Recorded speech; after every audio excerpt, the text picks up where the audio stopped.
स्वागत है आपका पब्लिक टाइम्स में। नमस्कार, बिहार की खास खबरों के साथ मैं हूं संध्या। तो चलिए बिना देरी किए जानना शुरू करते हैं बिहार की खास खबर को। राजधानी पटना में एयर क्वालिटी इंडेक्स में सुधार देखने को मिल रहा है। दीपावली के बाद पटना में एयर क्वालिटी इंडेक्स 300 से पार हो गया था, जो आज घटकर 250 के आसपास है। हालांकि इसमें घटने बढ़ने का सिलसिला चलता रहता है। राजधानी पटना की बात करें तो अमूमन ऐसा देखा जाता है कि दीपावली से छठ बाद हवा काफी जहरीली हो जाती थी और एयर क्वालिटी इंडेक्स 400 से करीब पहुंच जाता था, लेकिन इस बार ऐसा कुछ नहीं हुआ है। छठ पर्व खत्म होते ही राजधानी में हवा की गुणवत्ता में सुधार होने शुरू हो गए हैं।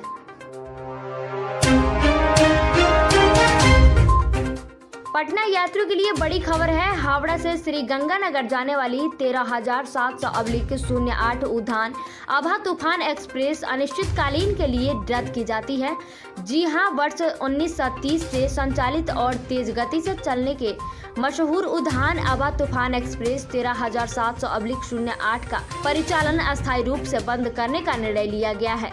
इसकी प्रक्रिया अंतिम चरण में है। लगभग 90 वर्षों के दौरान हावड़ा से श्रीगंगानगर जाने वाली यह ट्रेन 1978 किलोमीटर लंबी दूरी लगभग 46 घंटे में तय करती थी। कोरोना के दौरान इस ट्रेन को बंद कर दिया गया था। अब इसे अस्थायी रूप से बंद करने की तैयारी है। जम्मू में मां वैष्णो देवी के दर्शन कराने के साथ ही उत्तर प्रदेश में अयोध्या से लेकर मथुरा तक भ्रमण कराने के लिए IRCTC वैष्णो देवी उत्तर भारत दर्शन स्पेशल ट्रेन चलाने जा रही है। धनबाद के यात्री भी इस ट्रेन में सीट रिजर्व करा सकते हैं। ट्रेन में AC, थर्ड व स्लीपर क्लास की सुविधा दी गई है। वैष्णो देवी उत्तर भारत दर्शन स्पेशल ट्रेन आगामी 12 दिसंबर को रांची से खुलेगी। इसमें बोकारो, स्टील सिटी, धनबाद, आसनसोल, चित्तरंजन, जामताड़ा, मधुपुरा, एसडीहा, झाझा, किऊल, मोकाम, बख्तियारपुर, पटना, आरा व बक्सर के यात्री भी इस स्पेशल ट्रेन में सफर कर सकते हैं। सफर 8 दिन व 9 रात का होगा। गया जिले के 24 प्रखंडों में महिलाओं की आबादी 15,46,442 होने के बाद भी यहां के जिला से लेकर PHC तक महज महिला चिकित्सकों की संख्या 24 ही है। यानी 64,436 महिलाओं पर सिर्फ एक महिला डॉक्टर है। अस्पताल में अगर महिलाएं इलाज कराने पहुंचती है तो वहां पुरुष डॉक्टर को देखते हैं तो अपनी समस्या बताने में काफी झिझकती है। कई महिलाएं बिना इलाज के ही वापस लौट जाती हैं। जिले के 2 बड़े अस्पताल को देखा जाए तो प्रभावती में 2 व GN हॉस्पिटल में 3 महिला चिकित्सकों की पोस्टिंग है। थोड़ी सी भी गंभीर मरीज पहुंचने पर उसे तुरंत ही बड़े अस्पतालों के लिए रेफर कर दिया जाता है। शहर में मगध मेडिकल अस्पताल होने के कारण स्थिति अधिक भयावह नहीं होती है। शराबबंदी को 100% सफल करने को लेकर राज्य सरकार गंभीर है। मंगलवार को मुख्यमंत्री नीतीश कुमार की मौजूदगी में लगातार 7 घंटों तक हुई मैराथन बैठक में शराब धंधेबाजों पर नजर रखने को लेकर फ्रंटलाइन वर्कर्स के रूप में चौकीदारों को भी जिम्मेदार ठहराया गया है। शहरी इलाके में विदेशी शराब की होम डिलीवरी व गाँव में चोरी छिपे देशी शराब बनाने व बेचने वालों को चिन्हित करने को लेकर स्थानीय स्तर पर चौकीदारों की महत्वपूर्ण भूमिका है। मुख्यालय में हुई मैराथन बैठक में गांव में शराब की बिक्री और इसके धंधे की सूचना देने की बुनियादी जिम्मेदारी चौकीदार को सौंपी गई है। चौकीदार संबंधित थाने को शराब धंधेबाजों के बारे में सूचना देंगे। अगर इस कार्य में कोताही बरतते हैं तो उन पर भी कार्रवाई होगी। लेकिन जिले में चौकीदारों की तैनाती को लेकर अब तक कोई ठोस कदम नहीं उठाया गया है। मुजफ्फरपुर अब आयकर विभाग से अपनी आमदनी छिपाना आसान नहीं होगा। आयकर विभाग ने AIS एनुअल इन्फॉर्मेशन स्टेटमेंट की सुविधा जारी कर दी है। इस स्टेटमेंट में विभाग को 50 प्रकार के लेन देन की जानकारी मिलेगी। इसकी घोषणा पिछले बजट में की गई थी, जिसे अब लागू किया गया है। नए सिस्टम से करदाताओं के share, mutual fund, bank FD, बचत खाता से मिलने वाले ब्याज और पोस्ट ऑफिस आदि से होने वाली आय का पूरा ब्यौरा रहेगा। ITR दाखिल करने के पहले AIS से मिलान करना करदाताओं के लिए जरूरी होगा। यदि वे बिना मिलान किए रिटर्न भरते हैं तो उनके रिटर्न में चूक रह जाती है तो पेनाल्टी भरनी पड़ेगी।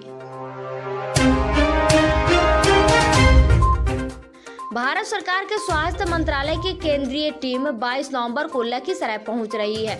इसको लेकर गुरुवार को राज्य स्वास्थ्य समिति के कार्यपालक निदेशक संजय कुमार सिंह ने अपनी पूरी टीम के साथ सदर अस्पताल लखीसराय का गहन निरीक्षण किया।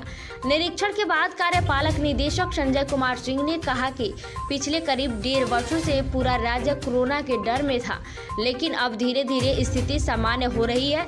अभी भी राज्य में 2 लाख से अधिक लोगों का कोरोना टेस्ट कराया जा रहा है। उन्होंने कहा कि कोरोना काल में स्वास्थ्य सेवा काफी पीछे चली गई थी, उसे फिर से पटरी पर लाने की कवायद की जा रही है। बिहार सरकार द्वारा राज्य के सरकारी स्कूलों में संचालित मिड डे मील योजना अब पीएम पोषण योजना के रूप में चलेगी। इस योजना के अंतर्गत बच्चों के पूर्ण पोषण के तहत भोजन के साथ साथ नाश्ता भी दिया जाएगा। गुरुवार को केशव कन्या हाई स्कूल में आयोजित 2 दिवसीय सीगल नोडल अकाउंट के क्रियान्वयन पर आयोजित कार्यशाला पर DIO वीरेंद्र नारायण ने उक्त बातें कही। उन्होंने कहा कि इस योजना में स्कूली छात्रों को मिलने वाले भोजन में सही मात्रा, गुणवत्ता, सुरक्षा, पारदर्शिता व समय बदलने को लेकर नए बदलाव किए जा रहे हैं। इसी कड़ी में पीएम पोषण योजना जिले के सभी 1581 सरकारी स्कूलों में 1 से 8 कक्षा से छात्रों के बीच संचालित होगी। इस योजना के तहत सरकारी स्कूलों के प्राचार्य के माध्यम से पीएम पोषण योजना के तहत स्कूल में बनने वाले खाने के सामान की खरीदारी अभी तक नगद रूप से बाजार से की जाती थी। बिहार की महिलाओं और बेटियों के लिए लगातार कई योजनाएं ला रहे मुख्यमंत्री नीतीश कुमार की पार्टी जदयू में भी आधी आबादी को ज्यादा प्रतिनिधित्व देने की तैयारी की जा रही है। इसी को देखते हुए जदयू के प्रदेश अध्यक्ष उमेश सिंह कुशवाहा ने पार्टी के तमाम प्रकोष्ठों और इकाइयों को भंग कर दिया है। उन्होंने पार्टी के लोकसभा और विधानसभा प्रभारियों को भी तत्काल प्रभाव से हटा दिया है। प्रदेश अध्यक्ष ने कहा कि शीघ्र ही सभी प्रदेश प्रकोष्ठों का गठन होगा और प्रभारियों की नियुक्ति की जाएगी। पार्टी प्रदेश कार्यालय में उमेश कुशवाहा ने कहा कि संगठन को पहले से बेहतर और धारदार बनाने के मकसद से ऐसा किया गया है। IIT पटना व NIT पटना में नए सत्र 2021 से 22 के तहत नामांकन प्रक्रिया पूरी हो गई है। दोनों संस्थाओं में सीटें फुल हो गई है। अब नए सत्र की कक्षाएं शुरू करने की विचार चल रहा है। हालांकि NIT में नए सत्र की कक्षाएं जनवरी से ही चलने की उम्मीद है। अभी तक जोसा की ओर से काउंसलिंग प्रक्रिया जारी है। NIT के सहायक कुल सचिव JP शर्मा ने कहा कि अभी तक नए सत्र में नामांकन लेने वाले छात्रों की कक्षाओं को लेकर कोई फैसला नहीं लिया गया है। जोसा की ओर से नामांकन प्रक्रिया समाप्त होने के बाद से कक्षाएं शुरू करने का विचार किया जाएगा। वैसे NIT पटना में BTech छात्र की ऑफलाइन पढ़ाई जनवरी से शुरू होगी।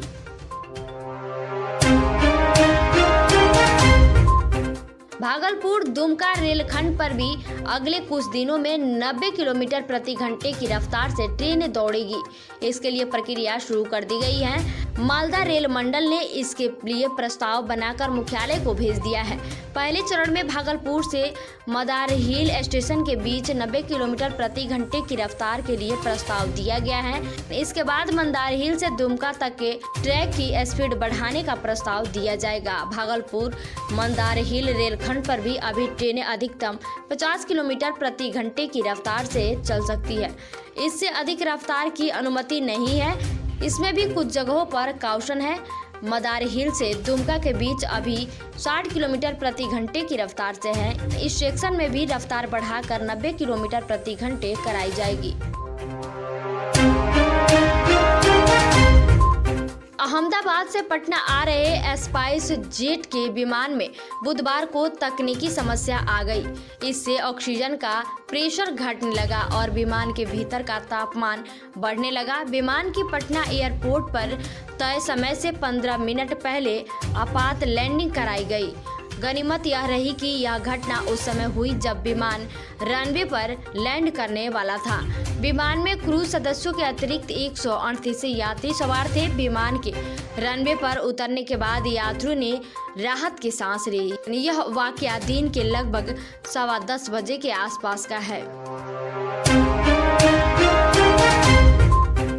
डाक विभाग ने घर जाकर डिजिटल प्रमाण पत्र देने की व्यवस्था की शुरुआत कर दी है। विभाग 70 रुपये में घर घर जाकर बुजुर्गों का डिजिटल जीवन प्रमाण पत्र बनाएगा। इससे डाकघरों में जीवन प्रमाण पत्र बनवाने आने वाले बुजुर्गों की परेशानी कम होगी। 17 नवंबर यानी बुधवार के अंक में खबर प्रकाशित होने के बाद डाक विभाग ने नोटिस जारी कर असमर्थ, लाचार और दिव्यांग पेंशनधारियों को घर जाकर जीवन प्रमाण पत्र देने की सुविधा शुरू कर दी।